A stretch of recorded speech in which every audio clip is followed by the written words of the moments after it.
Hello guys, how are you all? Welcome back to my channel. So, today we are gonna see, what if Quirk-less Izuku becomes a boxer and goes to UA High School, Izuku x Momo, Part 1. So before we start, go check out the author of this fanfic, Somerandomguyonline, link is in the description, also subscribe to our channel, and like this video, so let's begin the video. 6 months before UA. A 15-year-old boy was seen jogging around the streets of Musatafu. He was wearing a grey tracksuit, the jacket wrapped around his waist. Featured on him were the green boxing gloves tied to the jacket. The boy was Izuku Midoriya, rising star of Japan's featherweight division. He was currently running as a form of endurance training for his next match, currently having run 4 kilometers prior. He slowed to a stop next to a water fountain, wiping the sweat from his brow before drinking some water. He wiped his face with a last spray of water before jogging down to his local gym, known as the Hansuke Boxing Gym. The gym Izuku went to was one normally seen in things such as boxing movies. The walls were lined with punching bags and boxing equipment, with a ring in the center for practice or spars between patrons. He entered, greeting a few regulars to the building before seeing a man by the name of Kaido Hansuke. He was a rather tall man, once the former champion of the middleweight division. He had tan skin, glasses, and short blonde hair, a scar across the bridge of his nose. He wasn't as muscular as he used to be, but it had been roughly a decade since his last fight before retiring as the middleweight champion of Japan. "You done with your run, kid?" he asked. "Yup. If you need me, I'll be practicing punches," Izuku said. He walked over to a punching bag where Kaido stood with a clipboard and a stopwatch. He then activated his quirk, which would give him much faster eyesight and processing at the expense of becoming nearsighted after his boxing career ended. "Ready? Go," Kaido said as Izuku began to wail on the bag. Kaido counted each and every punch thrown, even though anyone else who frequented the gym would see a blur attacking the bag. "Stop," he said after Izuku spent 2 minutes consecutively punching. "You're getting faster, but make sure that you maintain the same amount of strength." "Not bad, kid. I'll set up a match with the next fighter soon." "And wait," Izuku said, grabbing a pair of dumbbells from a rack, each one about 40 pounds. He stood straight up and curled them in place as his trainer followed him. "So, how's the home life doing for you so far?" Kaido asked, counting his reps. After about 100 reps, he put down his weights and took a minute to breathe. After his quick break he made his way to a pull-up bar, using it as he responded. "It's been pretty weird living on my own since mom got sick, but at least the fight money pays for her treatment," Izuku said. "Other than that, it's been relatively the same." Good. Any school you're planning on going to?" "I'm thinking of trying to get into UA's hero course, actually," Izuku said, to Kaido's shock. "UA? How are you going to balance your boxing career with trying to become a hero?" Kaido asked. "I know it'll be hard, but I know I can pull it off," Izuku said. "The extra training will help me in both fields," Izuku said, jumping down from the bar. He took a drink from a water bottle, transitioning into leg work as soon as he put the bottle down. "While it is surprising that you're going to pretty much try for 2 careers at once, I'm sure you'll figure it out. Now, step in the ring. I want to give you a little practice session to make sure you're good to go for the next fight," Kaido said, grabbing a pair of mitts from a box next to the ring. "Let's do it," Izuku said. He climbed the ropes to enter the gym's boxing ring, his coach following a second after as he was currently putting on boxing mitts. "You know the drill, right?" he asked. "Yep," the boxer responded. Kaido stuck up the mitt on his right hand and Izuku punched it with his left. "Good," Kaido said. He held up the right and Izuku punched it with a left cross. Kaido held up both and Izuku punched one after another, ducking suddenly when the mitt flew towards his head. "Perfect." Again. Izuku and Kaido would spend the next 10 minutes doing the same steps, punching each mitt with the opposite fist, moving and ducking under Kaido's movements, as if this were an actual boxing match. The boxer would strike each and every lifted mitt with a different type of punch depending on the distance. If it was a little too far to one side he would throw a hook. Too close, a quick jab or cross would work well. If the mitt was pointing towards the ground, he would solve the issue by throwing an uppercut or a quick upwards blow. After they finished, Izuku pulled the gloves off of his hands, placing them on the side of a bench as he chugged from a water bottle. His mentor retreated to his office to handle the gym's finances, while the boy went back to the bag, another member of the gym holding the stopwatch for the boy to repeat his sequence of exercises again for a second set. A moment later he heard the door open to see a girl roughly his own age enter. She had a black ponytail, with a single long bang framing the right side of her face. Grey cat-like eyes scanned the arena before finding the young boxer, intrigue now present in those same eyes. She walked her way towards him as he now noticed a clipboard tucked under her arm. I was sent by my parents to look for one Kaido Hansu to present an offer of a sponsorship for one Izuku Midoriya. Do you perhaps know where I could find either of them? She asked. That's me. Izuku said, not used to talking to people his own age. In response, the girl blinked in surprise. Well, that makes my job easier. She said, Momo Yaoi Rozu, it's a pleasure to meet you. She introduced while holding out her hand, and Izuku blushed slightly, shaking the outstretched hand. It's nice to meet you as well. He responded, unwrapping his hands. What was this about a sponsorship? Oh. My parents enjoy seeing the youngest professional boxer in Japan fight. They wanted to sponsor you by doubling the pay you earn from each match. She said, and his eyes widened in shock. That's a lot of zeros. I'm grateful, but I would rather if the money went directly towards my mother's treatment. He said. Oh, is she doing alright? Momo asked. What happened? The villain's quirk hit her a year ago and forced a dangerous illness onto her. I'm using the fight money I don't use for rent to pay for her to be treated. He said. I hope she makes a return to good health. Also, I can talk to my family about that instead of the original terms of the sponsorship if that is what you desire. She responded. She checked her watch and frowned. Oh dear, it seems I must take my leave. Can I have your contact information before I go to inform you of their decision? She asked. Sure. He said as he blushed, fumbling for his phone.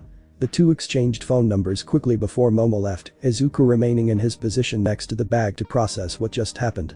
I just got a pretty girl's number, he screamed within his head, shaking it to clear his mind before standing up. He then noticed a poster of the current featherweight champion of Japan.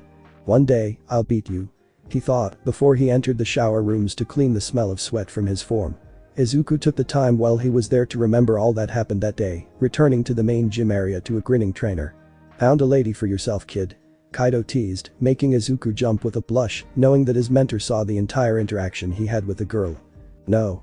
She just presented an offer for more funding to my mother's hospital bill, is all. He said, scratching the back of his head. Sure. You tell yourself that. Anyways, I have the next fight set up for you. It'll be next week at the Mustafu Arena. Be ready and keep up your training. He said. You got it. I'll be ready to fight. Izuku beamed, exiting the shower room. After learning of the next fight, Izuku was pumped full of hype and determination. He was so pumped that he didn't bother going to bed when he finally went home, opting to train by himself until he felt exhausted and the need to sleep began to take over his form. After about a week of training both at home and with Kaido, Izuku was being driven by his mentor to the Musatafu Arena where he would fight his next opponent. Apparently the man's name was Tatsuo Takeshi, who had a quirk named Dragon Scales that allowed him to adopt stone-like scales on his body, turning him into a tank of a boxer despite only being a featherweight. The two arrived at the arena minutes later and entered the locker room for Izuku to prepare for his match. Are you ready for this? I sprung the fight on you out of nowhere. He said as Izuku changed into a pair of black boxing shorts and a gray tank top. I'm ready for this, I've been training harder ever since you called last week. Izuku said, tying his shoes and wrapping his hands in white boxing tape. He placed an emerald robe with his name on the back over his outfit as Kaido helped him put on a pair of light gray gloves. Remember what I taught you, kid. The coach said. He then pulled out a pair of boxing mitts, doing a basic warm-up before a member of the arena appeared to remind them that the match was about to start. Never underestimate an opponent and make sure to be kind and humble both in and out of the ring. Izuku said, making him chuckle. Exactly. Now, go get him. The two then left as Izuku was called into the ring. He exited his side to see his opponent standing in the ring already. Tatsuo Takeshi was standing at 5'9" with short black hair and a scar on his left cheek. The trunks that the man wore had a design akin to fire, and scales were forming from under his red gloves to his elbows. The spotlights then shone on the boy as he was announced to the crowd. Coming in as the opponent, standing at 166 centimeters and weighing in at 52 kilograms, quirk unknown, give it up for the blue corner, Izuku Midoriya. The green-haired boxer took off his robe as the crowd cheered, smiling at his opponent, who smiled back. Izuku walked to his side of the ring where Kaido was ready with a water bottle, a bucket, a towel, and the mouthguard he was currently putting in to protect the boy's teeth. The challenger then walked to the center of the ring where Tatsuo was now waiting, and the two got in their respective stances. The referee stood next to the two and watched as Izuku stuck out a glove, the opponent tapping it as a sign of respect before signaling the start of the match. Fight. Izuku immediately swerved to the left as a right cross rocketed towards his face and backstepped to avoid a quick follow-up left jab. Izuku ducked under a left hook, responding by quickly landing a left hook of his own to the jaw and a right uppercut to the chin, pushing the man back slightly. He didn't take much damage from it though, scales disappearing as fast as they had appeared to protect him against the attack. The opponent then threw a punch towards Izuku, who swerved to the right but was caught by a left hook to the jaw due to the man's feint. He blocked the follow-up right cross and ducked under another left to deliver a blow to the gut. Two jabs from the green-haired boy were blocked and he tried to close in on him but was met with another hard jab to the face. He backed up again and dodged 2 more blows, shaking his head. His hits feel like a truck. I need to stop taking so many of them or else, he thought, dodging a few more punches. Tatsuo threw a powerful right hook aiming for Izuku's cheek, but the attack was countered by Izuku, swiftly delivering another uppercut to the chin before the punch could land. This time it left Tatsuo staggering, and Izuku aimed to land another punch to continue with his pressure before quickly backing up. He now noticed that the part he punched was reinforced with scales, spreading across his skin until he was now fully armored with a grin. Izuku dodged 3 jabs and a hook, looking for an opening in the armored body to hit. And it looks like Tatsuo activated his quirk. This'll be a tough one to break through, the scales are hard as stone. An announcer said. Izuku is sticking to dodging to avoid gaining any unnecessary damage. He saw an opening to jab at the opponent's face, but the opponent didn't flinch or even acknowledge that he had just been hit. Tatsuo was about to release another hard right cross, but stopped upon hearing the bell. Round 1 is over. The referee said, and the two returned to their corners. I can't deny him in that state. Izuku said, spitting a little blood into the bucket. I know, kid. But you may have done more than you thought. Look. Kaido said, pointing to the floor. Izuku looked to see some scales being swept away and saw his opponent missing a few where he landed his jab. He also saw a few falling out of his gloves and the man was panting already, despite it only being the end of the first round. Stone hard but extremely loose scales that take up a ton of stamina to activate and maintain. I think I can take the match from here, Kaido-sensei. Izuku said, his analytical mind already crafting a strategy to win. The next round started and both fighters stood ready in the center of the ring. Tatsuo looked at the boy as if he was going to finish him off that round, and Izuku knew that someone was going to be on the mat by the end of it. He just knew that it wouldn't be himself. Ready? Fight. Izuku countered a jab with a body shot, dashing behind him to deliver a liver shot. The hits were blocked by the scales obviously, but they fell off a few seconds after the gloves made impact. Tatsuo then realized what was happening and countered Izuku's incoming uppercut towards his exposed chin with a right hook. Izuku staggered, taking a hard 1-2-2 to the face, seeing his opponent wind up another powerful punch. I need to dodge this or I'll go down, Izuku thought, recovering quickly. He saw the glove rocket towards his face and just before impact Izuku swerved left and punched him in the face where the scales fell. It caused Tatsuo to stagger and Izuku took the chance loose. He wailed on the spots with missing scales every now and then punching him so that it loosened a few more scales and repeated this process until no more scales were on his visible body outside of his legs and back. Tatsuo could do nothing but take the hits because while his quirk gave him a powerful offense and defense, the scales required heavy amounts of stamina to stay on his body. However, since they only got hit once and were not pressured further, they fell off to expose his body to his opponent's gloves. This is why he was known as the Unstoppable Dragon, as the power behind the scales made him seem like one under heavy contact, quickly finishing matches to avoid the stamina cost during his fights. Alas, it wouldn't be this match, as a final uppercut to the chin sent him sprawling to the floor. Down. The ref yelled, the crowd cheering in the background. Izuku was sent to a neutral corner of the ring, remaining ready to fight in case his opponent stood up again.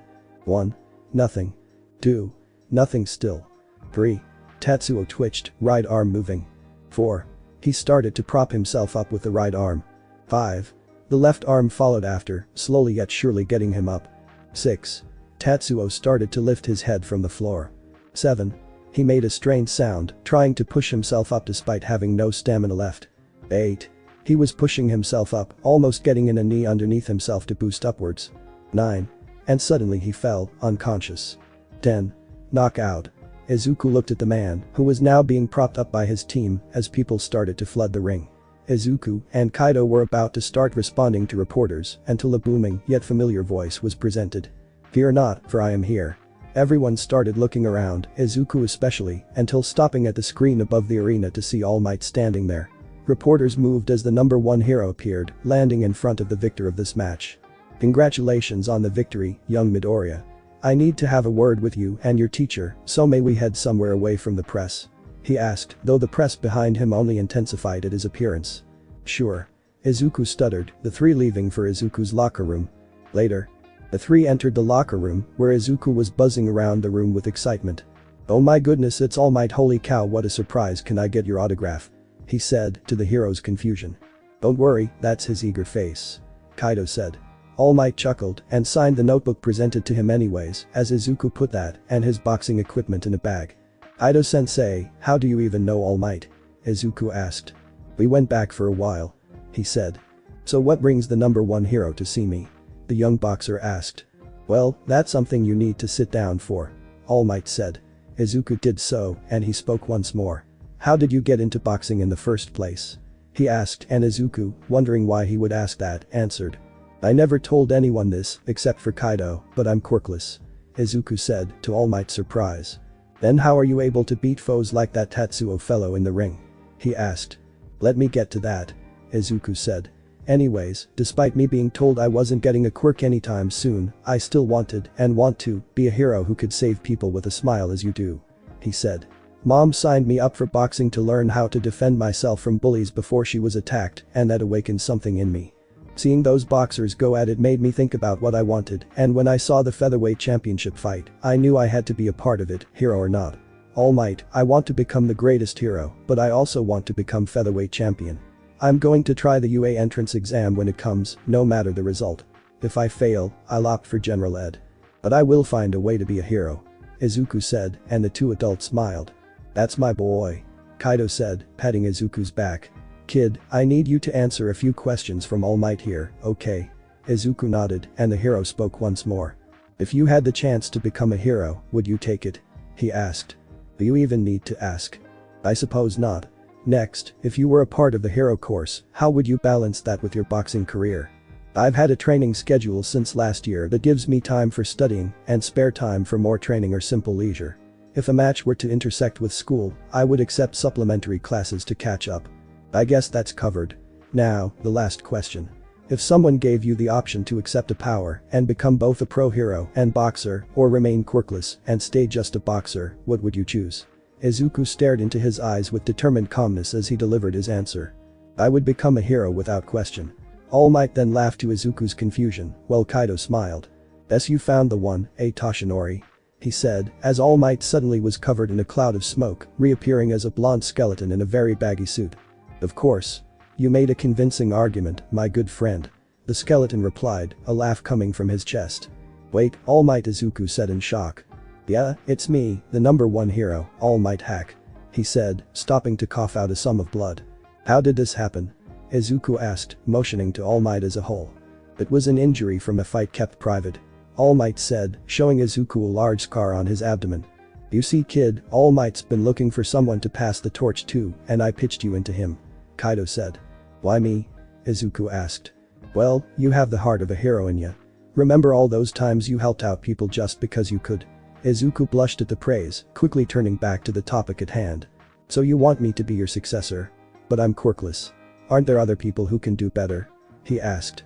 All Might for a second thought of Mirio Tagada, his former sidekick's choice, but that went away when he remembered what Kaido had told him about the young man in front of him.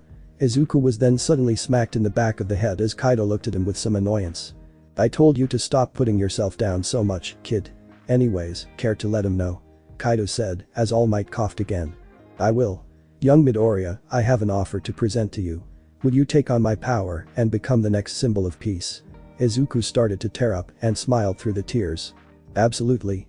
Izuku Midoriya was currently being seen at the Dagaba Municipal Beach Park next to Toshinori Yagi and Kaido Hansuke, currently practicing his footwork by dodging small objects being thrown at him from the two trainers into a pickup truck behind him.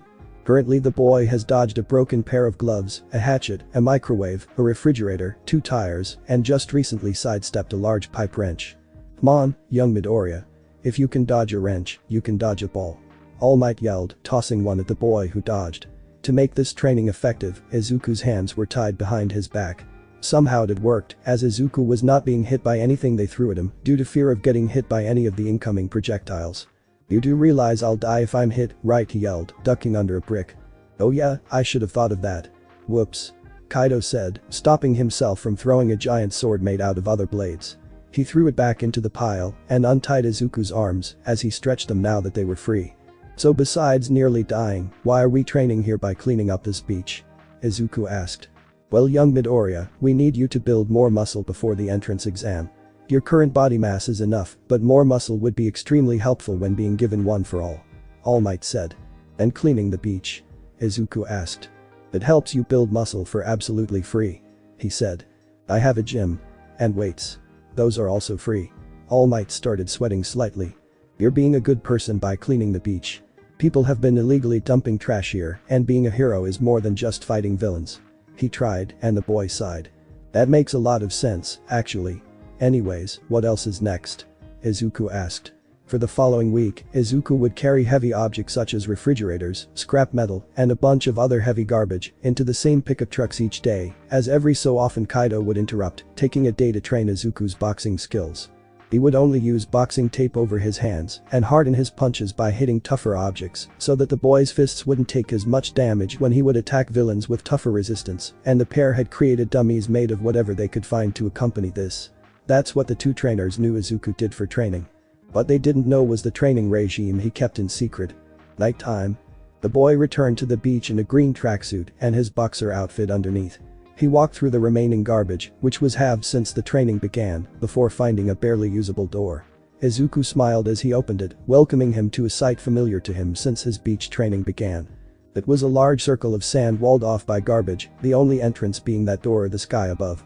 Within it was the same equipment as the gym he frequented, but a makeshift version of the same machines and tools he used to grow as a fighter.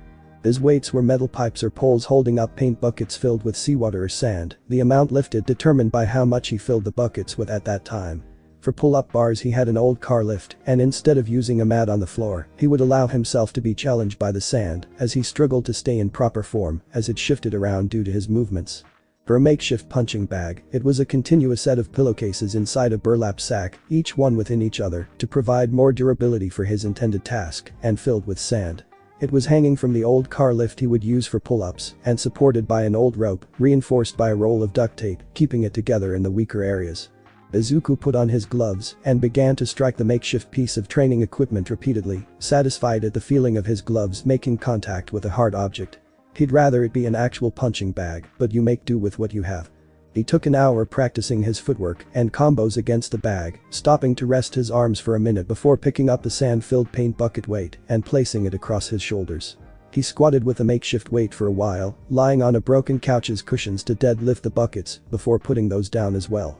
He then checked his shoes and made sure they were alright before practicing footwork once more in the sand by weaving through tires and obstacles he stabbed into the ground. After roughly another hour he put on his tracksuit once more and left his private training ground, covering the entrance with a wooden pallet to conceal it. 1 month later. Izuku was jogging along the streets of Musatafu, wearing a pink tracksuit, while All Might in his muscle form and Kaido were riding a two-person bike just in front of him. "Patch up, kid," Kaido yelled, as Izuku was now struggling to catch up as a result of overtraining himself. He fell to his knees, the two trainers stopping before turning back to the boy as fast as possible. "Young Midoriya, are you alright?" All Might asked as Kaido checked over him.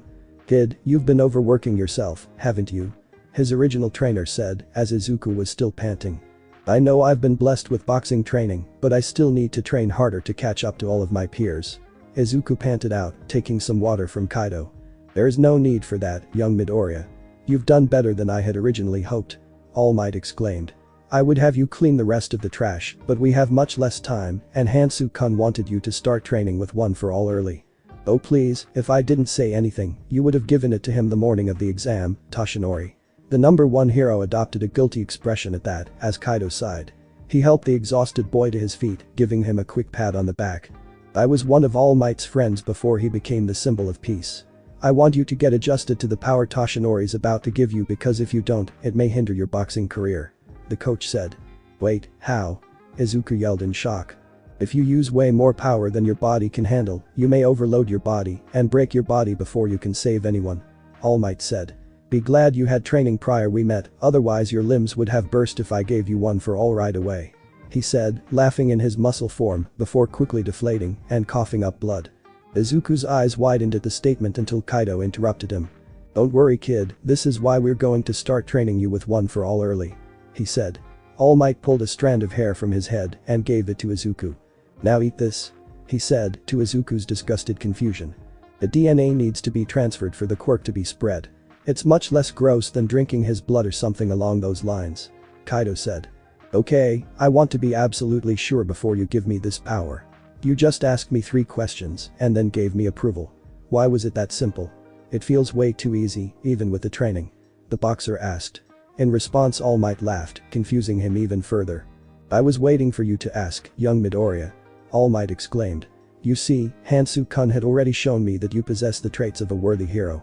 All I did was show him how you split your fight money between charity, your mother's hospital bill, and living expenses. Kaido added.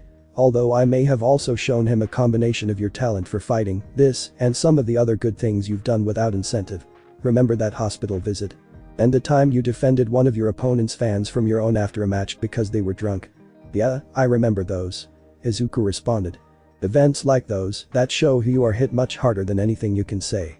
I just ask him questions to get a basic grasp on your character. Besides, I've known him since college. He knows me enough to trust me when I say that you have what it takes with confidence. Kaido explained, small tears forming in the boy's eyes. Izuku then nodded with acknowledgement at his mentor's speech and ate the hair. He eventually got it down with no lack of struggling and waited a moment. How do you feel, young Midoriya? Right now? I feel no different. He said, confused. The hair itself may not digest, but in the amount of time it would take for food to normally digest One for All will flow through your veins. All Might said.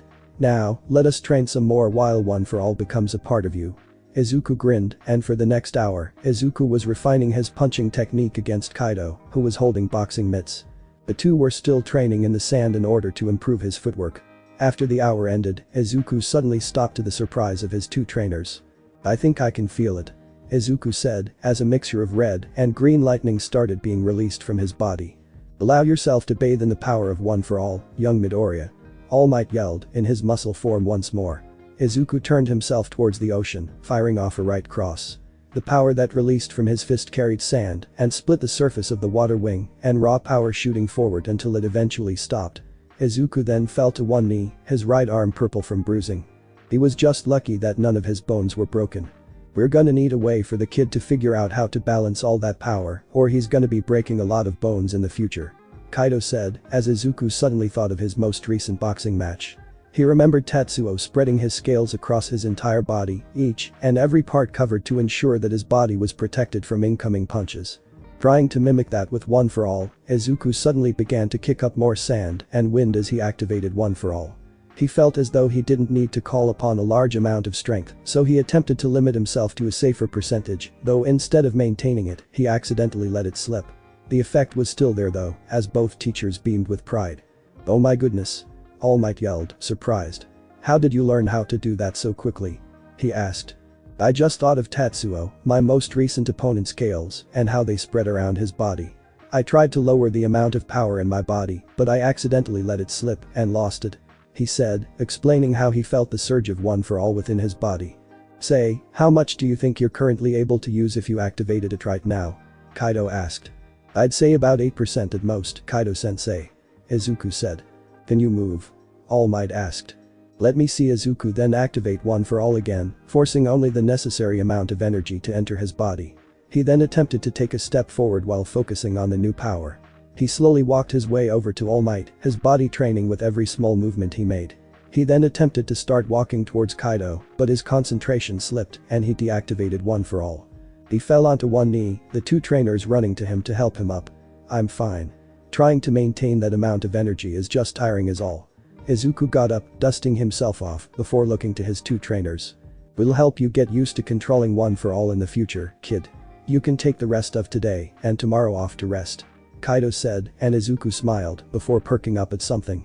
Wait, All Might, you know how publicity always follows a famous figure, right? Izuku asked. He himself may not have been celebrity famous yet, but the press found its way to him once in a while after his victories. Why do you ask, my boy? All Might responded. How are we going to explain your sudden appearance at my boxing match? You only really make cameos at global events or national championships, but my fight was neither. Izuku said, making the hero stop in his tracks. Oh. All Might said. Huh. We can think of something. How about we say that? Ashinori, if you say he's family, that'll only bring more unnecessary press down onto the boy, as well as villains. Kaido pitched in. What about a sponsorship? All Might said. We can say I'm a fan of boxing and wanted to sponsor young Midoriya's career. More press will come, but then again it'll excuse your appearance from that match. Kaido added. It'll also allow you two to interact without too much press after the initial reveal. That's true, but I already have a sponsor. Izuku said, to the surprise of his two mentors. Who is it? Kaido asked. The Yaoi Rozu family. We met their daughter before. Yaoi Rozu Momo offered me a sponsorship because her parents were fans, remember? Because of them, I have more than enough for my mother's treatment. He responded. Congratulations, my boy.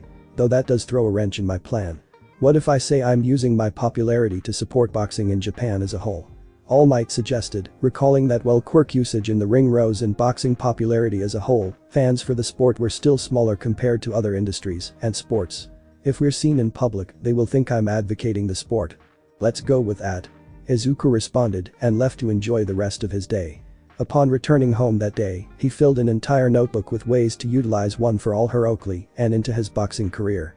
Until the moon rose, a glow could be seen from the Midoriya apartment where Izuku was practicing handling the power of the number one hero. The next day, Izuku walked down the streets of Musatafu, looking for inspiration for the most part on ways to help him when the entrance exam arrived. He gained a decent handle on One for All the night before, but he felt as though he could do much more before UA. While he would have used the day to train, no match was set up in the near future, and there was still a month before the entrance exam. He stopped in a convenience store to pick up a big bottle of water, running into a familiar black ponytail after he left. Aoi Rozu-san, he said, grabbing her attention. The girl perked up and saw him, walking over to him with a bright smile.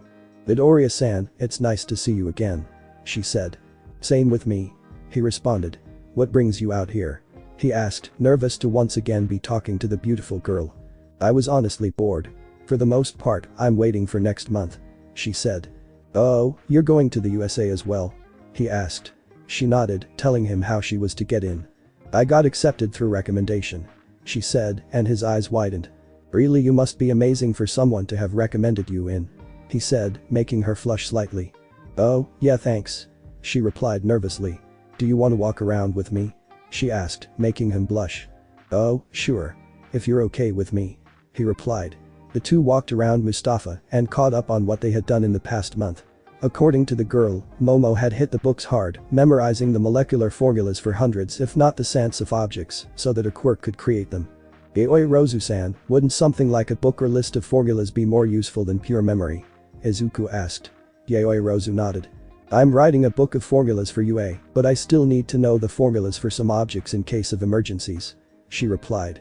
Well, that is true. He flushed in embarrassment before suddenly freezing.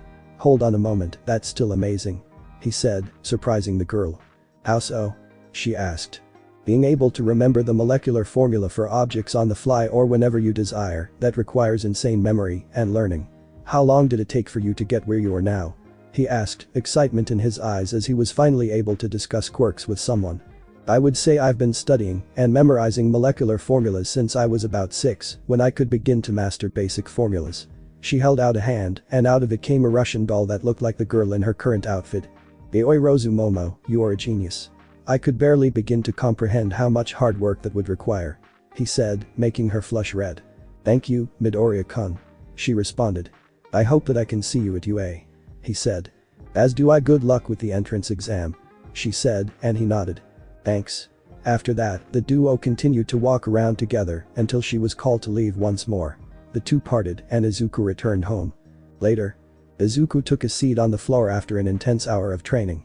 For Izuku, he preferred training to doing nothing as it allowed him to do something productive while aiding in his career. He stood and faced his recently used punching bag, activating One for All. He spread the power across his body and clenched his fists as he felt the 8% he was practicing would flow through him.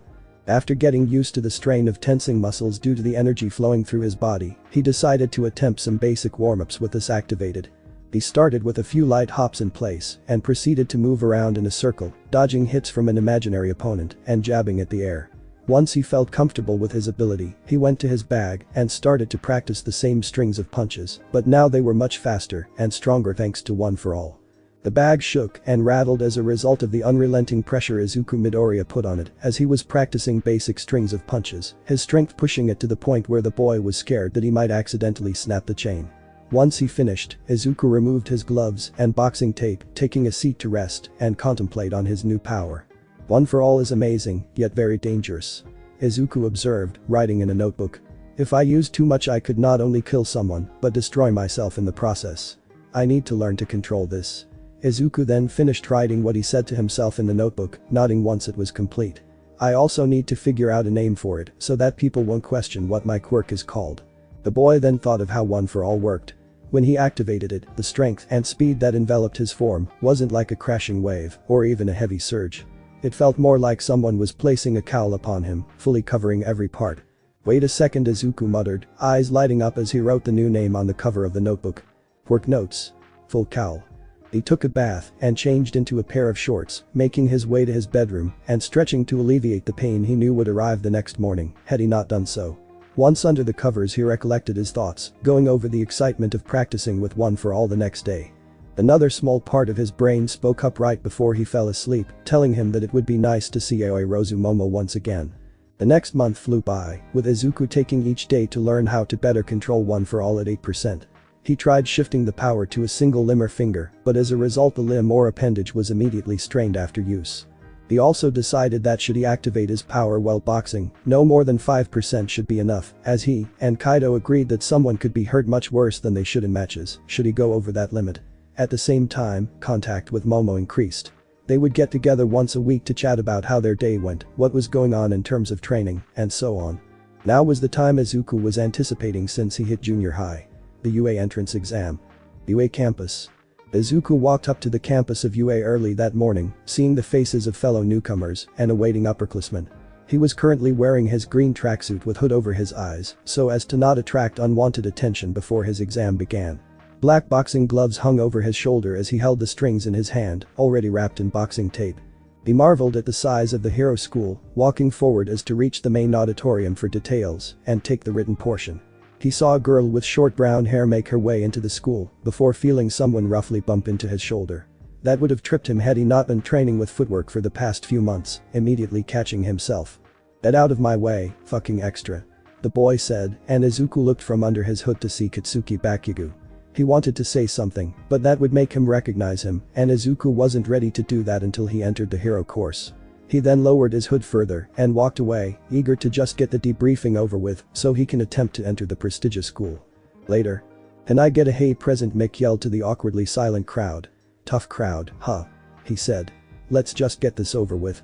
Present Mick explained that the students would be separated among a set of mock cities, each one filled to the brim with robots that would give values of 1, 2, and 3 points.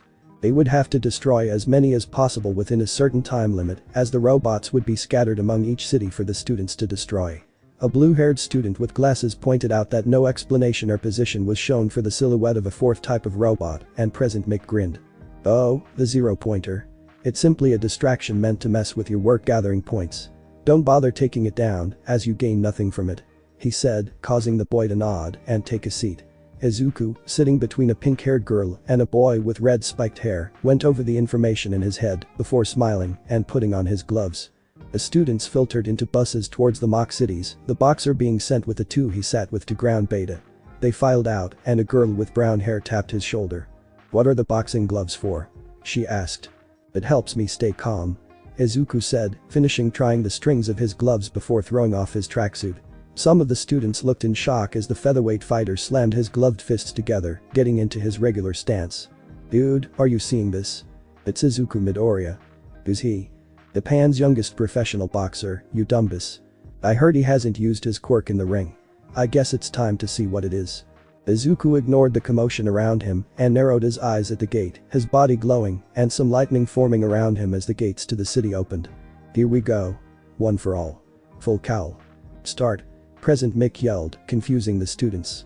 For Izuku, all he heard was the sound of the bell, signaling the start of this prize fight. The prize. Entry into the school of his dreams. He bolted as soon as Mick's voice was heard, jumping to perform a jolt haymaker upon a one-pointer, destroying it. He landed on his feet and carried on, the others just starting to filter in. He destroyed another one-pointer, rushing to a set of twos and destroying them. He then drew out his full 8%, knowing that he would have a higher chance to enter by going at it with everything he had, rather than half-assing the exam with his new ability. He then rushed around the city, smashing robots left and right with well-placed punches as the others did the same around him. He ran past a sparkling boy who shot a laser from his navel at one, punching a robot that was sneaking up on him until it was destroyed. "Merci," the sparkling boy said as Izuku nodded and ran off. He destroyed 2 more robots and grinned at his current progress. Meanwhile, this year's batch of upcoming heroes seems promising, Principal Nezu said as he, All Might, and a group of teachers watched as the students followed through with the exam. Through the wall of screens, they saw the current performance of one Katsuki Bakugo, who was on a spree of destruction against the test robots. "This one holds potential," Samantha said. "We just need to fix his attitude." "Agreed," Nezu said. "But look at this." He and the other teachers looked over to the 15-year-old boxer as he rammed his gloved fist into another three-pointer as it tumbled to the ground with a hole in its armor. He will make a good hero as well if he can somehow balance the life of a boxer with the life of a hero, President Mick said, grinning. He already earned a few rescue points by protecting that blonde kid with a laser quirk. "Let's test that theory by adding a new obstacle to the ring, shall we?" Nezu said, pressing a button. The city on the screens shook and the final stretch of the exam began. Within the testing ground, Izuku took a deep breath after destroying another two-pointer, quickly checking the laces of his gloves to see if they were still okay. He suddenly felt the ground shake and saw people run away as a hulking metal monster emerged from a building. "Is that the zero-pointer?" Izuku asked himself before hearing a pained gasp. He looked around for the source, seeing the red-haired kid from earlier trapped under rubble, holding it up, shaking, so as to not get stuck even more. The boxer without hesitation ran up to him, punching off the rubble from the boy and speaking to him. "Don't worry, I'm here to help. Are you okay?" he asked as the boy nodded. "We still need to get in there," the boy said immediately, his body hardening, almost looking like he was crudely shipped from stone. "What are you talking about?" Izuku asked. "My friend is still stuck." The boy almost ran in before Izuku grabbed him by the shoulder. "I'll rescue them. You get yourself to safety," he said. He then ran in, seeing a pink-skinned girl melting a rock over her leg. Come on, melt already," she said, seeing the robot inch nearer and nearer. Izuku jabbed at the rock to remove the rest and quickly jumped onto a few buildings to get a good view of the robot. It wound up its arm to punch the boy in its way, but he jumped onto the arm as it was punched, running up the arm until he was now face level with the mechanical titan. "Here we go," he said to himself. He jumped to the robot, allowing himself to fall until he was under its chin, quickly powering his right arm and fist to full power, the glove, and ripping off of his arm from attempting to contain the boy's strength. 8% full cowling. KO punch. He wound the fist back and shot it upward in an uppercut that caused the robot's head to fly off the body. He jumped down the robot's legs as it fell back, landing on the closest building before jumping back down to the street. The boy and girl from earlier stared at the young boxer in shock, along with the rest of the participants in the testing ground. He was about to unlace the remaining boxing glove, but only felt pain when he tried to lift his right arm. He looked to his arm to see that it had been completely broken, the flesh red and slightly bloody as a result of overdoing it with that last attack.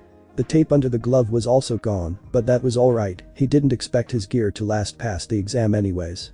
He unlaced it with his teeth, letting the glove fall to the floor as he walked up to the pair from earlier. "Are you two alright?" he asked. "My ankle twisted, but other than that I'm fine. I'm Ashido Mina, thanks for the save," she said as he nodded. "And I'm Kirishima Ijiru. That was super manly, dude. We should totally spar sometime," he said. "Agreed," Izuku said as he held his arm. They heard an older voice ring through the air and saw a short old lady walk into the crowd. "Who is that?" "That's Recovery Girl. She's the reason UA is able to do these types of exams." Izuku said. The woman walked up to the trio, seeing the boy's broken arm. "That's a nasty injury to your son. Let me fix that for you." She then kissed the injured arm, creeping Izuku out slightly until he felt his arm heal. However, he was suddenly somewhat tired after the kiss to the arm. "You'll feel fatigued, but that's because I require your stamina to heal you. Eat this, it'll help." She handed him a gummy which he accepted with gratitude before consuming it and already feeling better than he did a second ago. "Now, everyone out. If you pass, you'll get your letters in a week. Scram," she said as everyone started to file out. He put back on his tracksuit and discreetly left after Mina and Kirishima gave him their contact info. He ditched the other glove seeing as there was no use for it and pulled out his phone to make a call. "Hey, Yayoi Rozu-san," he greeted me. "Hello, Midoriya-kun. How was the exam?" she asked. "I think it went alright. What have you been up to lately?" he asked. "Nothing much, other than studying formulas. Would you like to come over to my house?" I was surprised. She said, and his face burst red. Are you sure? He asked. Excuse my wording. It's a present I made that I would like to give to you. She said. Oh, alright then. Where should I go? He asked. She texted him her address and he made his way there after a quick shower and a change of clothes. Later. Izuku Midoriya started in shock as he saw the Aoi Rozu mansion due to the fact that the building was easily the size of UA. Sure, he visited a few of his wealthier opponents during his first week as a flyweight, but this was different as this was the first time he was invited to a girl's home. He was wearing a light gray shirt with an open dark gray jacket, the sleeves rolled up, and a pair of red sneakers. He walked up to the door and gently knocked. About a few minutes later the door opened and Izuku nearly fainted. There stood Momo, in a v-neck that accidentally revealed her ample cleavage and athletic shorts that exposed her long legs. Hello, Yaoi Rozu-san. He said, his face redder than a tomato. Hello, Midoriya-kun. She said, come in. Your present is here. He followed her through the estate, watching as servants giggled and smiled at the pair, Momo ignoring them as they made it to her room. She squatted down to grab a box from her massive closet, handing it to him a moment later. Here you are. It was difficult finding a way for the mechanism to work, but you should try it on. She said. He opened the box to see 2 rolls of boxing tape, a simple white color. He placed the new tape on his hands and felt that his hands were much comfier wearing these than other tape rolls. He then stood in his fighting stance and was shocked as green boxing gloves formed around his hands. They're no different from ordinary gloves, aside from the fact that they will not break. The formula for it was easy, but the mechanism took me roughly a week to think of. She mentioned, as he beamed. These are amazing. Thank you, Yaoi Rozu-san. He said, suddenly pulling her into a hug. That feeling of companionship and bonding they were initiating was suddenly overtaken by a feeling of shock and embarrassment as Momo noticed a few key things. 1. She let her twins loose at home on days when she knows she won't go out. 2. Izuku must have realized that as he was crimson red from feeling the full softness of said twins on his chest. And 3. The only thing separating her skin from his was the thin shirts both had on. Izuku immediately jumped back and the pair looked away from each other, faces flushed. I'm sorry. Izuku said. It's okay. You didn't know. She replied, face turned away from him slightly, though the embarrassed look on her was very cute to the boy. The two sat in awkward silence until Izuku spoke up once more. So I'll be taking my leave now. I'll see you in the USA, hopefully. He said, standing up. I'll see you, Yaoi Rozu-san. Wait. He said, before she suddenly interrupted him. Could you, if you wouldn't mind perhaps, maybe call me Momo? He saw that his face exploded in red and started frantically waving around her arms. It's okay if you don't, but she started. I can do that, Momo. He said, with a small smile. She returned his smile, and he made his leave, hoping to pass so he could spend more time with her. All he could do now, however, was to wait and train, as only fate could decide what to do with him now. The following week after his encounter with Momo, Izuku was found sitting at his dining table, opening a letter given to him from UA. He opened the letter to see a projection of All Might appear. I am here as a projection. All Might said. Young Midoriya, you scored a total of 50 villain points during the exam. Good work. But that is not all. You also scored through a hidden mechanic the UA staff have in place. Rescue points. Budding young heroes must be able to save those in need, and who are we to prevent the true heroes from following their dreams? Due to your actions saving young Kirishima and young Ishido, you have earned yourself 120 rescue points. You have earned a total of 170 rescue points. Congratulations, my boy, you passed. All Might said, as Izuku looked on at his other mentor's projection. He started to tear up suddenly, crying in happiness as he then stood up before sitting down again as there was more. On a different note, I came here to start teaching at UA and find a successor. You're the one to pass the torch. Go now, young one, for this is your Hero Academia. The message ended and Izuku then stood and left, running to tell 2 people the good news. Later. Izuku's sprint slowed down to a walk as he made his way to the gym, seeing his mentor standing there looking at a tablet. Hansuke-sensei. He said, grabbing the man's attention. What is it, kid? Kaido asked as the boxer walked up to him. I got in. He said happily, getting a grin from the man. Good for you, kid. I'm proud of you. He said, ruffling Izuku's hair slightly, making the boxer smile. You need to do some more training before school starts at the beach. On a side note, I did find you another fight, but it's in a few weeks. Izuku's eyes widened and he wrapped Momo's gift tape around his hands in an instant. Really? He yelled. What's their name? What's their quirk? I need to know. He said in excitement before Kaido silenced him with a smack to the head. Calm down, kid. I said it's in a few weeks. Besides, you still need to train for the fight and school, which, may I remind you, starts in a few days. He said. Oh, you're right. At least let me know what his quirk is so I can prepare. Izuku said. They won't give me the details about your opponent until next week, kid. For now go rest up. We have a long day of training ahead. Kaido said. Alright then. Izuku responded, exiting the gym. He then decided to tell the good fortune to another person, who was the sole reason his journey began at all. Later. The Mustafu General Hospital was a grand complex building, easily the size of UA as to accommodate for the amount of accidents caused by quirk injuries or villain battles that result in civilian and hero injuries. Izuku entered the building and walked up to the receptionist counter, seeing a young woman at the desk. Hello, I would like to make a visit to Inko Midoriya. Where would a room be located? He asked. The woman typed the mentioned name into her computer and a room number popped up. Her room is 39H. She said. Thank you, miss. Izuku then made his way to the room and fixed himself as he stood in the elevator. Alright, it's been weeks since you last saw mom. Don't be stupid. He said to himself as the doors to the elevator opened. He wandered the halls of floor H until he found where his mother was located. He took a deep breath and gently opened the door to find her sitting on the bed watching TV. Inko Midoriya was a short, somewhat round woman who was hit by a villain's attack a year ago. The villain gave her a disease that would slowly chip at her immune system before spreading to her body, destroying her cells until she would die. Thankfully for the two of them there was a treatment that would allow for that to end, with her in perfect health afterwards. The bad news was that it was a rare disease, since the villain that spreads the disease attacks only once every 2 years, and the treatment would be expensive for anyone without a salary like Izuku's. She perked up at the sound of the door opening to see Izuku standing there in his tracksuit. Hi, Mom. He said. He walked up to her and she hugged her son, separating a few moments later. It's been a while since Izuku. I saw your match. Inko said. Oh, yeah, that he stuttered. Are you okay with me doing this? Boxing, I mean. He asked. Inko took a deep breath and looked at her son. I'm okay with you boxing, Izuku. At least I know you'll be alive by the end of every match. Just promise me that no matter what, you will not let yourself fall victim to the temptation of fame. I don't want to lose you, whether that be to life or otherwise. She said, and he nodded. I'll do my best, Mom. Izuku said, making her smile in appreciation. On a side note, I got accepted into UA. Inko's jaw dropped then, and she turned to face him. Congratulations, Izuku. What department did you get into? She asked, as Izuku smiled. The hero course. Izuku said. I was able to get in. Izuku honey, are you sure you'll even be able to balance boxing on a professional level and heroism? I have no doubt you'll find a way, but are you ready for the prioritization you'll have to take with your time? She asked. I have a good system in place. Mom, I know my future sounds dangerous, but believe me when I say that I will make it and I will get you out of this hospital. He said, and Inko stared up and thought. I should have enrolled you in more martial arts then. Inko muttered to herself, a sigh of amusement appearing immediately after. Alright. You can do both. But promise me you'll visit me monthly. She responded.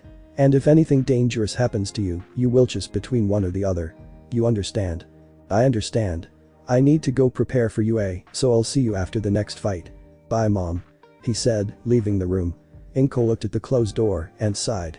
As a mother I should be stopping you, but I know you understand the consequences of your actions. Hisashi, protect our son. She said to herself, laying down and drifting to sleep. A few days later. Izuku woke up to the sound of his alarm, realizing what it signified for the boy. UA starts today. He said to himself, running into his bathroom. He took a shower and put on his pants and shirt after, rushing to find his tie and blazer. He found them and carried them to a table where he ate a breakfast he prepared the night before. He sped through the hearty breakfast and put on his blazer, making sure to put his new set of boxing tape in his pocket before putting on his tie and red sneakers. He grabbed his bag and walked out of his house to the nearest train station. Once he made it to his stop, the boxer made his way to the campus with a light jog, excited to finally make it to the school of his dreams. As he made his way to classroom 1A, he spotted a familiar face in the halls before the classroom. Hello, Izuku-kun. Momo greeted with a rather stunning smile. It's nice to see you once more. She looks cute in that uniform, he thought. Hi, Yaoi Rozu-chan. He returned her greeting, albeit slightly red from his thoughts.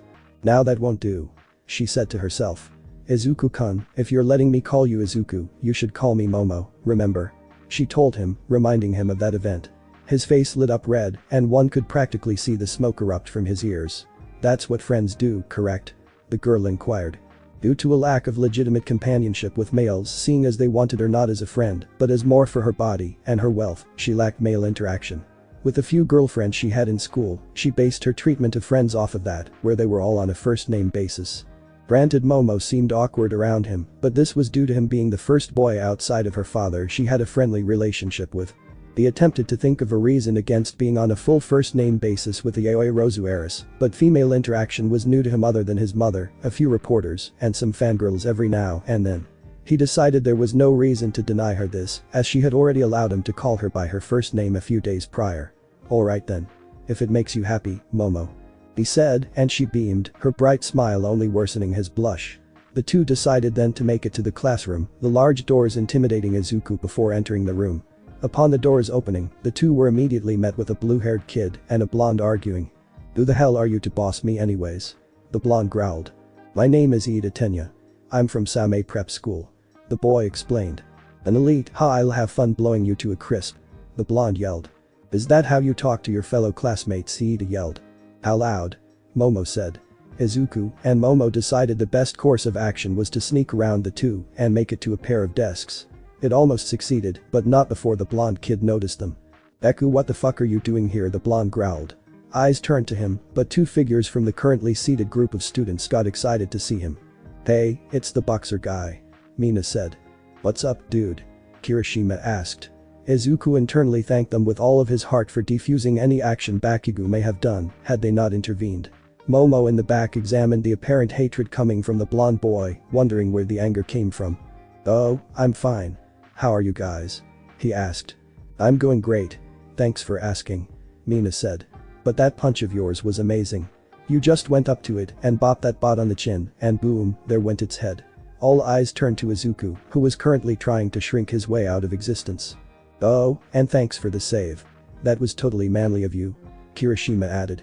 "It really wasn't that amazing. I'm sure anyone else would have done the same." "I didn't see anyone else coming in to help us," Mina said. "Also, I didn't know you were a boxer. I looked you up and saw your most recent match.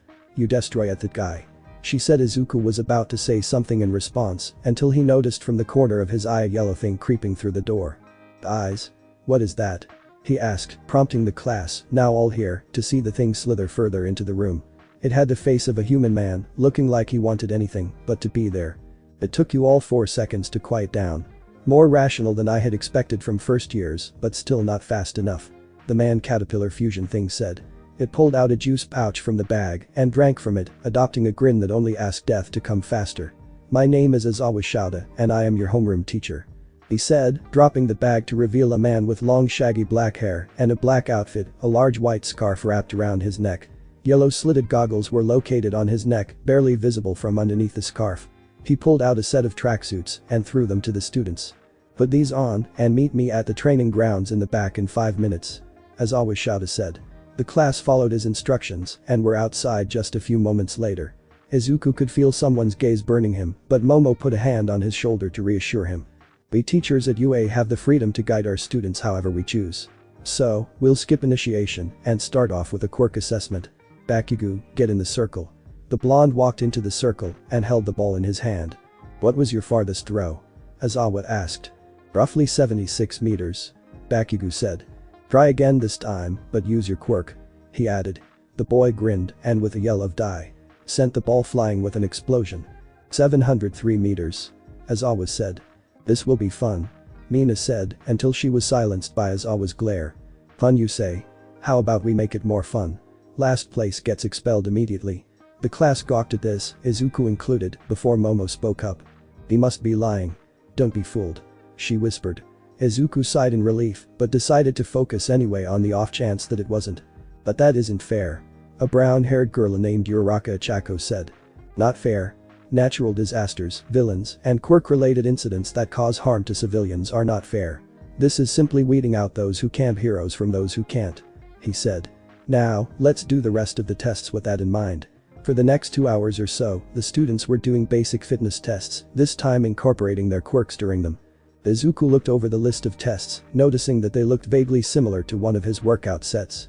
During the running test he was pitted against Bakugo, the blonde waiting with a competitive glare.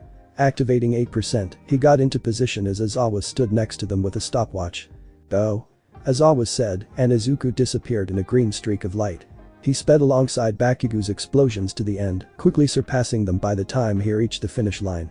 Izuku Midoriya, 3.4 seconds. Katsuki Bakugo, 5.5 seconds. Izuku smiled at his time, while Bakugo could only grow angrier. The next test was the grip strength test, where Izuku overheard a purple-haired student say something about a sexy octopus to another student with 6 arms. He decided to ignore it and press on with the tests.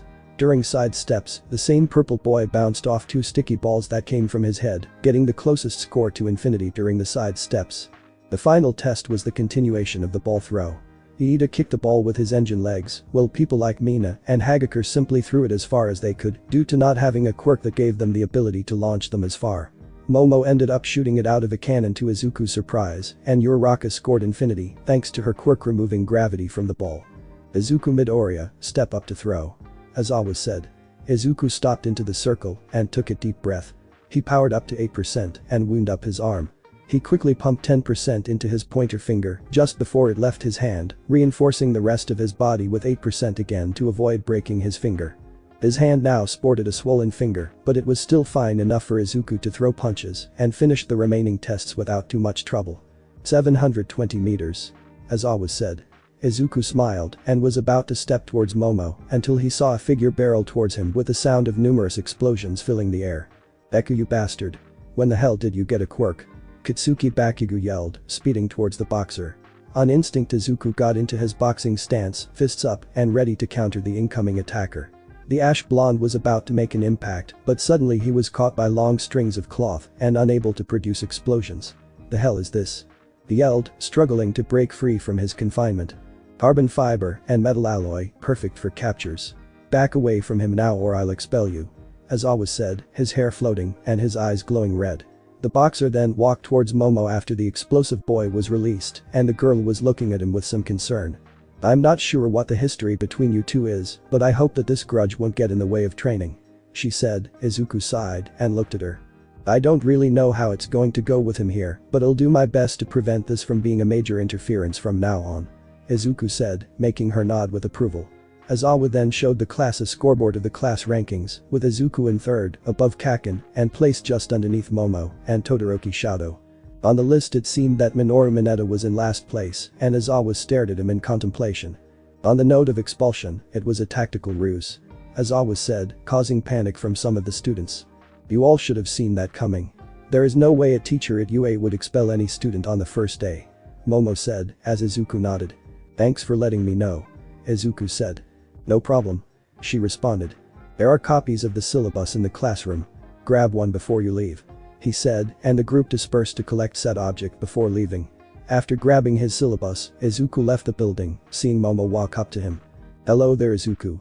Would you be bothered if we were to walk home together?" Momo asked. "I don't mind," he said.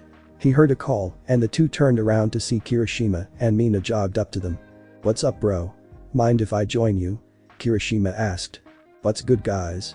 I'm joining you, by the way," Mina said. "Sure, I guess," Izuku said. "Anyways," Kirishima said, as the three began to make their way out of campus, starting their training towards becoming professional heroes. The next day, Izuku woke up prepared for anything that could be thrown at him. He did his morning routine as usual, exercising early before taking a shower, followed by breakfast. This time he wrapped his hands with Momo's boxing tape due to seeing it right now as a sort of good luck charm. He activated the special feature again, enjoying the comforting feeling of the gloves around his hands. He did a few test punches with the gloves, noticing that they were the same weight as his usual competitive gloves. He deactivated the gloves with a smile, unwrapping his hands before placing them into his blazer pockets. He put on his school bag, with the bag itself being just the smallest bit heavier, as he added something new inside. Yesterday, after school. "Hey kid, are you thinking of changing the colors of your ring outfit anytime soon?" Kaido asked as Izuku dumped the last bit of his daily trash quota into the truck. "What do you mean?" Izuku asked, wearing his black and gray outfit. "What I mean is that the gray and black color scheme doesn't really fit your green hair. It works, but it doesn't feel like you in a sense. You get what I mean?" the mentor said, motioning to his current clothes. "What about this?" He pulled out 2 black tank tops from a bag. The outfits possessed trunks the same color and style, as the boxer looked at Kaido in confusion. Why are there two sets? Izuku asked. Well, one's for the ring. The other, you can do whatever you want with it, Kaido said.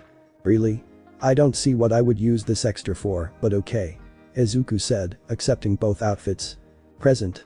I guess it turned out to be helpful after all. Izuku said to himself. Applicants prior to taking the exam had the option to turn in ideas for their hero costume, but Izuku didn't bother, opting to stick with a regular outfit and boxing shoes with no special features required.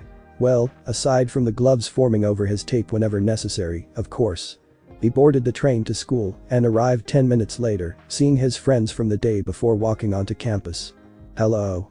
He greeted me. What's up, dude? Kirishima asked, slowing down to let his new friend catch up. Hi. Mina said, the bubbly girl grinning. Hello, Izuku. Momo greeted back with a small smile on her face. The four chatted on their way to school, excited to see what the day had to offer. So, how were you able to become a boxer in the first place? Mina asked. Izuku looked at her, thinking about his answer for a moment, and responded. I wanted to pay off my mother's hospital fees, and my gym's owner had recently left for personal issues. From there I remember a man approached me. He apparently saw my untapped potential as a boxer and set up conditions. If I was to win a spar against him, which was extremely difficult since he was a former middleweight fighter, he would provide some funds for her treatment. I accepted and won. The payout and a thrill for the sport I developed before the fight led to me going pro with him pulling a few strings. He helped me rise to the professional league and trained me to become who I am today. Izuku recalled. That's pretty manly of you to fight for your mother's health, bro. Kirishima said. Though aren't you a little young for professional boxing? I thought the youngest you could be to enter the professional league was 18. Yeah, there were a few complications since I was so young. The league then decided to only pair me up with opponents they believed I would have a shot at beating, and eventually I just integrated into the system. What's your trainer's name? Mina asked. Kaido Hansuke. I can't thank him enough for his work and his training. To be honest, I don't know where I would be without him today. Izuku said, before hearing the bell. The students dispersed and took their seats, waiting for what the day was to bring. They waited for a minute before hearing a familiar voice ring from outside the door. I am the voice, boomed the students, watching the door on high alert at recognizing the one hero who could create such a presence. A moment later the door slid open as All Might entered the room. The cape of his Silver Age costume flowed behind him, his trademark smile adorning his face as he finished his sentence. Coming in through the door like a normal person. It's All Might. The class yelled, except for Izuku, who smiled seeing his other mentor teaching their class. Today's lesson is combat training. Put these on and meet me outside. Heroes don't have time to take it slow. As society's future guardians we have work to do. He yelled in his awe-inspiring tone as panels opened up from the wall with the names of students on cases containing their hero costumes. The students grabbed their outfits and proceeded to the changing rooms. Izuku instead grabbed the outfit Kaido had given him from his bag and put that on, donning his pink tracksuit over it and activating the green gloves as he joined the students walking out. Looking good, students. Now this is a hero class. All Might said, seeing their costumes. Your hero suit is pink pajamas, ha. Lame. The short purple kid, Mineta Minoru, taunted as the class turned to see Izuku in his tracksuit, hood over his head. He chuckled to himself at the theatrics he was about to do, grabbing the bottom of his hoodie and the hem of his track pants in one hand. He threw them off in a grand motion, the pink tracksuit fluttering off to the side to reveal his outfit. It was a black tank top which comfortably hugged his muscular form, accompanied by a pair of green and white shorts, orange stripes running down the sides. On his feet were black boxing shoes that stopped at the middle of his shins, and his gloved hands were clenched in anticipation. He slammed his fists together, satisfied at the sound of the impact by the gloves, as he stood ready for instruction. Izuku Midoriya, ready to fight. He yelled, his friends chuckling at his antics as the rest watched with awe or disgust, the latter from one student. Your costume looks quite interesting, Izuku. Momo said, subtly examining how his tank top only barely hid his six-pack. Thanks, Momo. Izuku said. He then turned towards her, and a trickle of blood fell from his nose, seeing her in her revealing costume. Be glad the blood is going to your nose, Izuku. You're in shorts. He thought to himself, quickly rubbing the blood away. It looks good, Momo. Izuku said, making her smile. Does it? I finished my book too. Look. She turned around, revealing said book held over her butt, where her skirt was. Izuku was happy she covered that as well, and decided to respond with a nod, turning to All Might. Alright, let's begin, use Igats. All Might said. He pulled out a clipboard with a hidden script on it and proceeded to explain the lesson. Today's lesson is a heroes versus villain simulation battle. Teams of 2 will be decided through random lots and be assigned to a random side.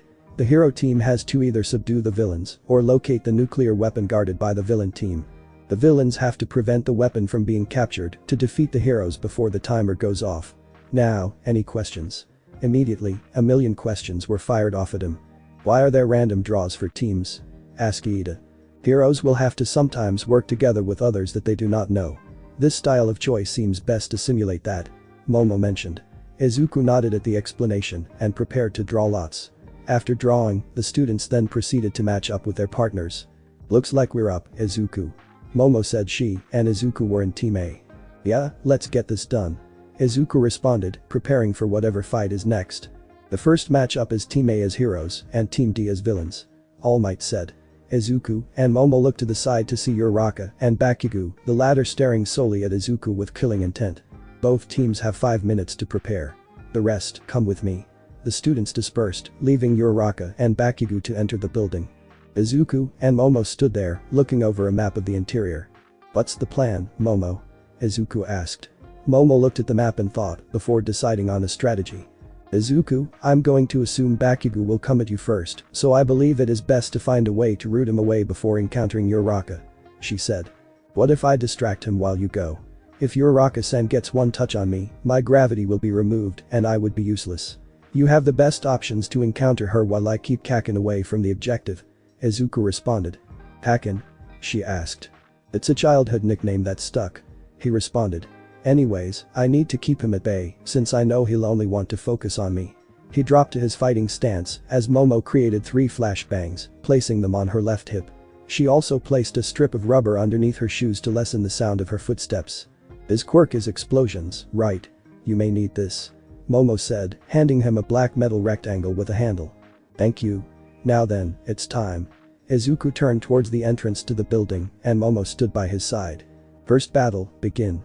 All Might said into their earpieces and they nodded towards one another before entering the building. They ran their way up 2 of the 8 floors of the building before hearing the loud thudding of Bakugo's footsteps. Izuku and Momo stood back to anticipate the threat until a feral scream was heard. Bakugo yelled, turning a corner to deliver a large right swing towards Momo. On instinct Izuku pushed Momo out of the way and countered with a right cross to the face, followed up by a left hook and a right uppercut. Momo, go. I'll catch up. He yelled as she nodded and ran. Izuku hopped back to dodge another explosion, gloves up. I know you always start with a big right swing, Izuku yelled. Bakugo snarled and charged him to fire another explosion. Izuku ducked and uppercut him again, launching the boy back, and Bakugo just had enough time to block a right to the face before Izuku backed up again. Ever since I started boxing I kept notebooks on quirks to figure out how to get past them. My first entry was you, Kaken. The Deku you see now is not the one who used to be complacent under your foot. The Deku you see before you is the one that's going to kick your ass. I'm going to prove that you're still that weak and worthless Deku from all those years ago. Punch at me all you want, I'll always be better than a worthless freak like you. Bakugo growled as he recovered. Try it. Izuku said back, not activating one for all as the two began to clash. Bakugo rushed in to launch an explosion, but Izuku sidestepped the blast, delivering 2 jabs to Bakugo's face before ducking under a wide swing. Die already, you damn nerd. Bakugo yelled, launching 2 large explosions towards Izuku. He expected the nerd to be at least pushed to the floor when the smoke cleared, but was infuriated when he saw nothing behind the blast. Where the hell did you go? He yelled, running down the hall to the stairs up to the next floor. Show yourself, shitty Deku. Bakugo was about to turn the corner and still saw nothing. Behind him, Izuku was sneaking past, making sure to make as little noise as possible. Did you lie to me all these years, hiding a flashy quirk from me? Fight me, damn it. Izuku was almost in the clear until Bakugo turned around and grinned. There you are. He screamed. He fired an explosion towards Izuku, staggering the boy. He blocked the incoming explosion and jumped forward as Bakugo missed an explosion towards his back. Izuku then turned around to fire off a powerful right cross to his face, rushing in once more through his guard after he landed. He sped through a last-second blast to grab the explosive opponent, jabbing him 3 times in the gut before throwing him to the floor with a left hook. I have to thank you, Kaken. If it wasn't for you, I wouldn't be as strong as I have become today. I would use my quirk, but I don't want to seriously hurt you. The opponent's eyes widened and he then started to snarl. He wasn't even using his quirk. Who the hell is he to hold back against me? Bakugo thought, slowly getting back on his feet. Why the fuck are you holding back? Use it. And I'll stomp you into the ground where you belong. Izuku decided to say nothing and jump into a jolt haymaker to avoid the blast. He rolled behind him after the punch landed and backed away from two more, clocking Bakugo in the jaw when he moved for another. This made the explosive boy even more angry, and at this point he was seemingly feral with raw anger. What's the matter, Kaken? I thought you were going to prove your superiority. Izuku taunted. He dodged another explosion, but his left hook was blocked. He was then given an explosion to the face, causing him to stagger, but he swerved right to avoid a right-hand blast. He shook it off and smirked at Bakugo. I've taken hits worse than that. Bakugo roared and a pin popped out of his right gauntlet. Then can you take a hit from this, he yelled. He placed two fingers on the pin and grinned a feral grin. All my sweat gets stored up in these, allowing me to fire a massive explosion whenever I want. I'll see you in hell. Bakugo yelled. On the intercom, All Might's voice suddenly rang out. Young Bakugo, do not fire that blast. You are going to kill him. All Might yelled. He won't die if I don't directly hit him. He responded. Use your quirk against me, shitty Deku. I know you won't die from this.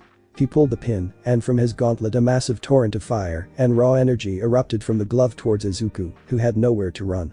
He realized he was trapped until he remembered what Momo had given him, smirking to himself subtly. He pulled it out and hid behind it as the explosion hit him, engulfing both him and the corridor around them in fire. Moments after the impact, Bakugo slowly walked forward, grinning at the destruction around him. You better not be dead already. Bakugo stopped when he saw a scorched expandable shield planted into the floor. The part that confused him was where he had hidden it in boxing shorts. During Bakugo's second of confusion at the scene, Izuku jumped out from behind it, red and green lightning over his glowing form as he punched his opponent into the air with a body blow. You wanted me to use my quirk, Kaken. Well, here you go. Izuku said, 5% of 1 for all, supercharging his muscles. He darted towards Bakugo much faster than before and started to punch and punch and punch, his fists becoming blurs to his opponent as he attacked. Each hit struck hard, enough for Bakugo to actually get pushed back slightly as he was getting used as a punching bag. Izuku ended his attack by tripping Bakugo with a punch to one of his legs, tripping him. It was nice catching up with you again, but I need you to stay here while I help my teammate win. Izuku said, pulling out the capture tape. He was about to use the tape on him before suddenly being pushed back by an explosion. I knew it, that was too easy. He muttered to himself, putting away the tape. He took a deep breath and raised his gloves, 5% continuing to flow through him. Too easy, I'll show you too fucking easy. Bakugo blasted his way towards him, barreling forward to pop an explosion from both hands in Izuku's face, backflipping immediately after his attack to kick him in the gut. He continued by grabbing the boxer's head and slamming it into his knee. It caused Izuku to stagger as he scrambled back up, nose bleeding from meeting his knee pad, and was blown back by another explosion. Remember your place, shitty Deku. Bakugo said, driving down a sparking palm. Bakugo released a large blast onto the floor where Izuku's face was, following with rapid blasts that left a hole in the floor. And that's what you get for looking down on me, he taunted, expecting to see an unconscious nerd with copious burns. Instead he saw concrete with explosive marks and quickly turned around on instinct. In response to this action, face met fist as Izuku greeted his turn with a right hook. Izuku, feeling as though the fight wouldn't be over unless someone were to come in and stop it too, decided to up the percentage to his current limit of 8% to end it. Muscles strained, though it was still bearable as he disappeared in a flash. He appeared in front of Bakugo in an instant, not giving him the chance to react, and instantly slugged him across the face with a heavy liver blow. He threw a left hook and then a right, driving a hard left into Bakugo's gut to double him over before winding up his right arm. One for all. 8%. KO punch, Izuku yelled within his head as his glowing right glove made impact with Bakugo's already damaged chin once more. The explosive opponent's head snapped up to stare into the ceiling, the momentum and power forcing him into a backflip through the air as he made contact with a wall, a heavy thud, signifying that he was unconscious. Izuku took a moment to catch his breath, hoping that he was out as he approached. He deactivated the gloves and tied him up with the capture tape, making sure that he wouldn't be able to escape if he freed himself. The boxer moved upwards, hopefully towards Momo and the objective. He got up 3 floors, hearing the sound of fighting, activating his gloves to come in and help. Once he entered, he was apparently unneeded as Momo placed her hand on the objective, winning the game with a smile. Hero team wins. All Might said. Earlier, with Momo. After separating from Izuku, Momo immediately made her way up to where the bomb was located, using a heartbeat sensor she had quickly made to find Uraraka. She ran up 3 floors before seeing a door blocking her path, looking through the keyhole to see Uraraka at the other end of the room. The brown-haired girl was pouting at being abandoned by her partner, leaving only her to defend the objective. Momo stopped for a moment to think about her breaching strategy, an idea coming to mind as her skin glowed with the power of creation. She pulled out a flashbang from her belt and a sledgehammer from her skin, winding up the hammer for a mighty swing. She smashed open the door, throwing in the stun device at the girl just before it went off. It did go off, blinding Uraraka, but she was able to shrug off the visual blindness somewhat thanks to the visor of her helmet. Momo charged her with a staff in hand, knowing from Izuku's pre-round analysis that she should not get in close proximity to her. She hit the girl's side, then her leg in a low sweep. Momo saw the objective and was about to make a run for it, but the opponent had just stood up and was currently making her staff float. Momo retreated by jumping to the side as Uraraka lunged at her and prepared her counterattack. The girl created a giant rubber made entirely out of rubber, designed to push more than it was to hurt. She spun in a circle with the hammer bending from the spin before it slammed into the girl's back, causing her to fly into a wall just like her partner with a squeak. Not taking the chance to let her recover, Momo bolted for the objective and placed her hand on it just as Izuku entered the room. Hero team wins. Later, post-battle. The class after that battle was brought back together, except for Bakugo, who was still unconscious and currently in the infirmary. Once the other students were gathered, All Might went over the first group's performances, adding in his own commentary. "Good work, students," he said. Team A did splendidly in combating Team D, but who was the MVP of that match? It was Izuku. Momo said, making said boy's eyes widen in response. "You were able to formulate a plan at the beginning, analyze which of us were perfect for our opponents, and were able to keep a major threat at bay as I went to do my part of the plan," she finished, facing him with a smile. Izuku looked at the girl with one of his own as All Might continued the lesson. The students came out in groups of 4, the class watching as they duked it out in their own battles. Most of the remaining fights were able to reveal their fellow students' creative uses of their quirks. Some were scary, some left the students at the edges of their seats, and others not so much. During one battle, Mineta had thought it was a good idea to toss his hairballs at his enemies. They had scattered across the floor and prevented his partner Iida from defending the bomb. However, this also caused his opponents Shaoji and Sato to get stuck during their breach and default to a villain victory. Bakugo had woken up after a few matches to see Todoroki demolish the hero team by freezing the entire building. As soon as the match started, his opponents frozen within the building they were instructed to defend. After all was said and done, All Might dismissed the class with the excuse of Izuku, who was to go to Recovery Girl for a few burns and damages he sustained. After changing back into his uniform, he walked back into the classroom where the class was waiting for him. "That was amazing," Mina yelled in awe at the strength of her friend. "Yeah. It was totally manly, dude," Kirishima added. Izuku took a small step back. "Thanks," he said. He looked around the room, noticing a key figure missing. "Where's Kaken?" Izuku asked. "Kaken?" Kaminari asked from his spot in the crowd around the boxer. "He means Bakugo-san," Momo said from her spot. "He's at the gate if you mean to talk to him," she added. "Thanks, Momo," he said, bolting towards the gate. Mina then turned to the black-haired girl with a grin. "Izuku, huh? Are you dating him or something?" she asked, making the girl blush, albeit a small one. "No, we are not dating. We're just good friends," she said, as Mina was having none of it. "Not even a crush? I can tell you want to be more than just that," she responded. Momo looked in thought, deciding to shrug off the issue for now. "Let's go see what the boys are doing. I fear it will not end well," she said. "What? Protective over your boyfriend?" Mina asked, making her blush. "He's not my boyfriend," Momo said, already walking towards the gates. "With Izuku." The boy ran his way to the gates, where Bakugo was walking out of the school. "Kaken, wait," Izuku yelled, making the boy stop and turn. "I won't say how I got my quirk, but I will tell you this. I am not someone you should take lightly. That quirkless child you once saw as a pebble on the side of the road is now a roadblock for you. That's how you feel, huh?" Izuku asked, making the blonde angry. "What the hell are you going on about?" he asked cautiously. "If you want to fight me and truly prove you're superior, you better be at your best when the time comes," Izuku said, making the boy growl. "The fucking course I will. Even if you win that stupid belt, I'll kick your ass. Now leave me alone, the old hag's gonna get pissed off if I'm home late again," Bakugo said, leaving. Izuku sighed, with a small smile. "I don't know if that was a declaration of war or a compliment," he said to himself, seeing Momo approach. "Oh good, you're okay," she said, lightly panting. "Of course I am. Was there a problem?" Izuku asked. Not really, I was just concerned your interaction would end violently. She said, TV. Okay then, I guess. Thanks for the concern, but I'm okay. On a different note, wanna walk home together? He asked.